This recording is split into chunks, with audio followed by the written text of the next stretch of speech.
नमस्कार दोस्तों। तो चलिए आज हम प्रश्न करते हैं अपरय वाले। देखते हैं कि दिया है प्रश्न, सिद्ध कीजिए कि 2 माइनस रूट 3 एक अपरमेय संख्या है। तो इसको किस प्रकार हल करना है, आइए हम देखते हैं। माना 2 माइनस रूट 3 एक परिमेय संख्या है। परिमेय संख्या है।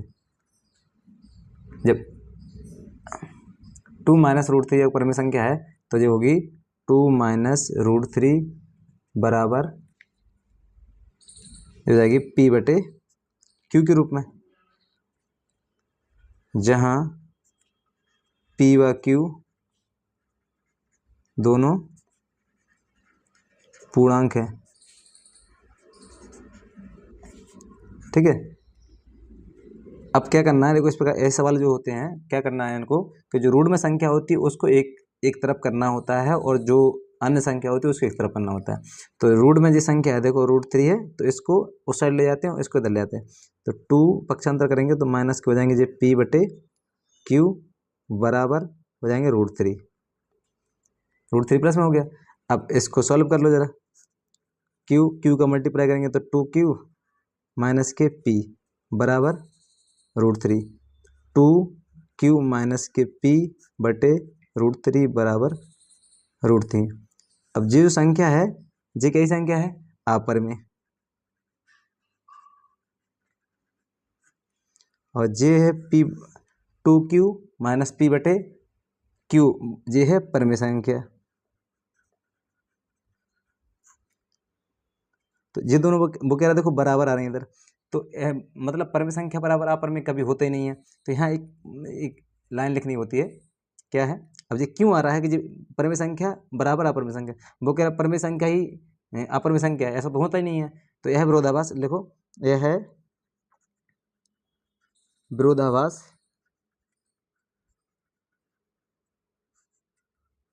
हमारी परिकल्पना के कारण है, अतः 2 माइनस रूट 3 एक अपरिमेय संख्या है। अपरिमेय संख्या है क्योंकि अपन ने माना था ना कि ये अपरिमेय संख्या है, लेकिन ये अपरिमेय संख्या थी तो इसलिए अपन ने चेक किया तो वो क्या है, अपरिमेय संख्या है। ठीक है, तो एक आपको लाइन लिखनी होती है, इसमें पूरे नंबर मिलेंगे आपको, कोई भी नंबर कटेगा नहीं। 100% है कि ऐसा क्वेश्चन एक ना एक तो मैं एग्जाम में मिलेगा ही मिलेगा। चलते हैं नेक्स्ट क्वेश्चन की ओर।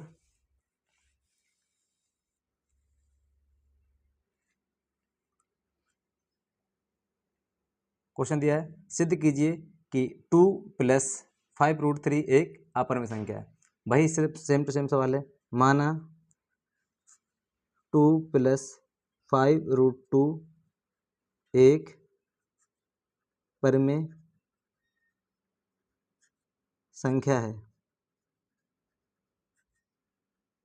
परिमेय संख्या है तो 2 प्लस 5 रूट 2 बराबर क्या होगी, p बटे q के रूप में होगी, और जहाँ p व q दोनों पूर्णांक हैं। सहभाज्य पूर्णांक लिख लो चाहे पूर्णांक लिख लो, ठीक है, सहअभाज्य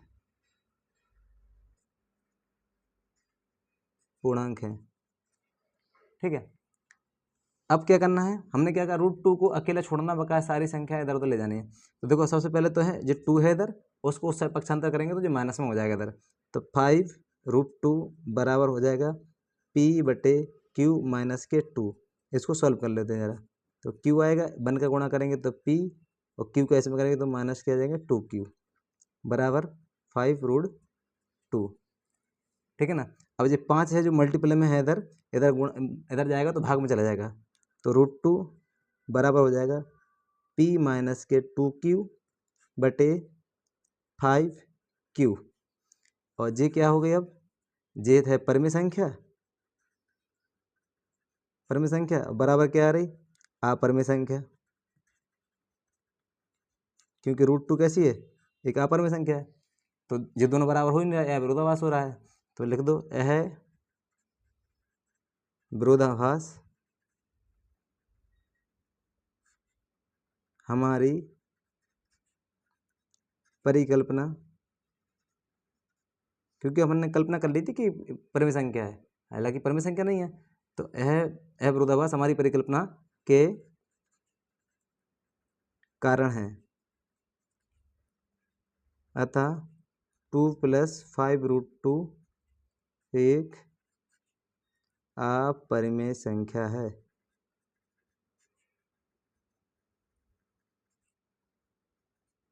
ठीक है, चलते हैं नेक्स्ट क्वेश्चन की ओर। दिया है क्वेश्चन कि सिद्ध कीजिए कि √2 एक अपरिमेय संख्या है। तो इसको कैसे सिद्ध करना है, इधर √2 की जगह √3 हो सकता है, √5 हो सकता है, और अन्य कोई भी संख्या हो सकती है। तो इसको किस प्रकार हल करना है, आइए हम करते हैं। ठीक है, माना √2 एक परिमेय संख्या है,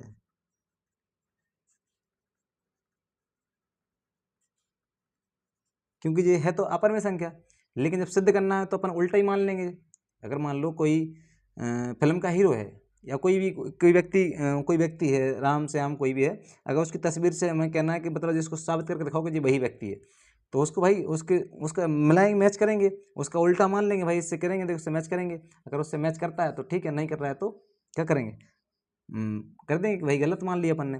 तो मान लिया कि √2 कैसे क्या है, परिमेय संख्या। परिमेय संख्या है तो जो √2 होगा वो क्या होना चाहिए, P/Q के रूप में होना चाहिए, क्योंकि परिमेय संख्या तो P/Q के रूप में होती है, जहां P/Q दोनों सहअभाज्य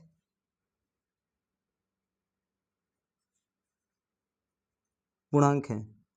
सहअभाज्य पूर्णांक का मतलब होता है कि ये P/Q ये आपस में किसी से कटेंगे नहीं, यानी इनका मासा हमेशा एक होता है, सहअभाज्य का मतलब है। ठीक है, क्योंकि आपस में कटते नहीं, उसी को कहते हैं। अब हम क्या करेंगे, दोनों पक्षों का वर्ग करने पर हम करेंगे, दोनों पक्षों का वर्ग कर देंगे, तो इधर √2 का स्क्वायर हो जाएगा बराबर P/Q का स्क्वायर हो जाएगा। जब हम इनका स्क्वायर करते हैं तो √2 का स्क्वायर करेंगे तो आ जाएगा 2, इधर हो जाएगा P²/Q², इधर क्रॉस मल्टीप्लाई करेंगे हम, इधर जब क्रॉस मल्टीप्लाई करेंगे तो इधर आ जाएगा 2Q² बराबर हो जाएगा P²। यहाँ से बन गया अपने पास समीकरण नंबर 1, समीकरण 1 बन गया। ठीक है ना, तो अब देखो 2 है, इधर मल्टीप्लाई में है, जो इसके नीचे ले जाएंगे हम, तो आ जाएगा जी 2Q² बराबर है P²। तो अगर Q² बराबर आ जाएगा तो P²/2 आएगा।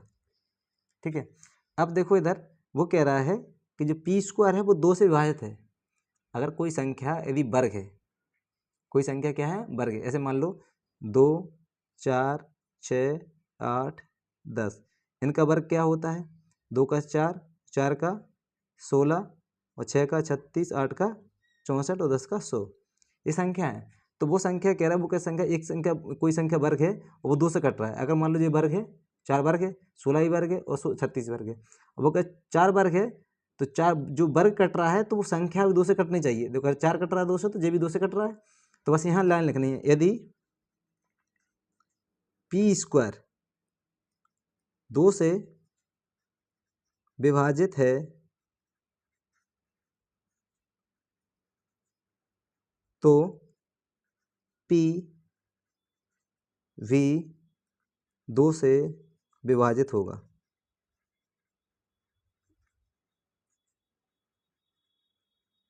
कितनी बात क्लियर है। अगर मान लो ये P² 2 से डिवाइड है, बराबर आ रहा है Q², यानी कि P² 2 से डिवाइड होगा तभी तो ये Q² आ रहा है। तो अब जब 2 से डिवाइड है तो इसका मतलब है जो संख्या जो P है वो 2 का मल्टीपल है।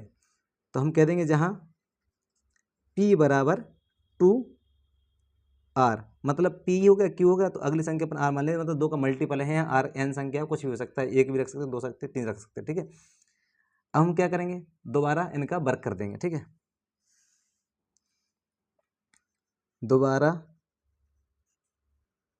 वर्ग करने पर, दोनों पक्षों का करेंगे, ठीक है। तो इधर हो जाएगा पी स्क्वायर बराबर हो जाएगा 4r²। अब हमने लिया समीकरण 1, देखो जरा समीकरण 1 से, समीकरण 1 क्या था, पी स्क्वायर ये था, पी स्क्वायर बराबर 2q²। तो इससे लेंगे तो पी स्क्वायर जो है, तो पी स्क्वायर की जो वैल्यू है वो क्या है 2q², इधर ले लेंगे हम। तो ये 2q² बराबर है 4r²। अब 4 को हम लाएंगे इसके नीचे, तो इधर होगा 2q² बटे 4 बराबर हो जाएगा r²। तो 2 से कट जाएगा 2 बार में, तो इधर आ जाएगा जी q² बटे 2 बराबर आ जाएगा r², ठीक है ना। तो अब इधर ही वही कंडीशन होगी, इधर लिख देंगे, इधर यदि q² 2 से विभाजित है तो q भी 2 से विभाजित होगा।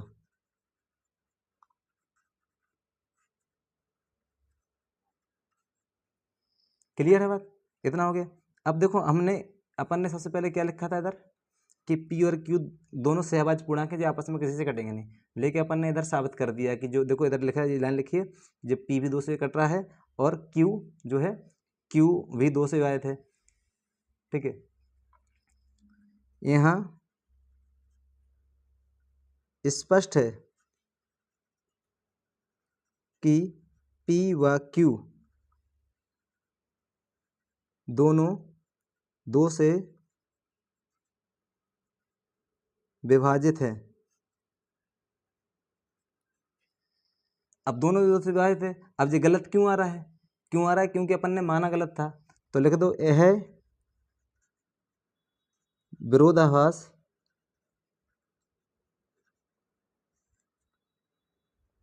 हमारी परिकल्पना के कारण है, परिकल्पना के कारण है, अतः √2 एक अपरिमेय संख्या है, अपरिमेय संख्या है।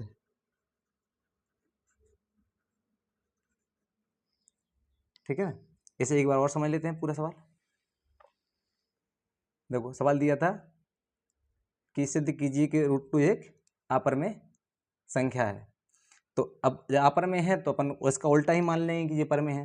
तो माना कि √2 एक ऐसी संख्या है, √2 एक कैसी संख्या है, मान लिया अपन ने कि ये संख्या कैसी है, परमेय संख्या है। जब परमेय संख्या है तो परमेय संख्या तो p/q के रूप में होती है, जो परमेय संख्या होती है वो p/q के रूप में होती है, लेकिन p/q के रूप में और सहभाज्य पूर्णांक होते हैं p और q।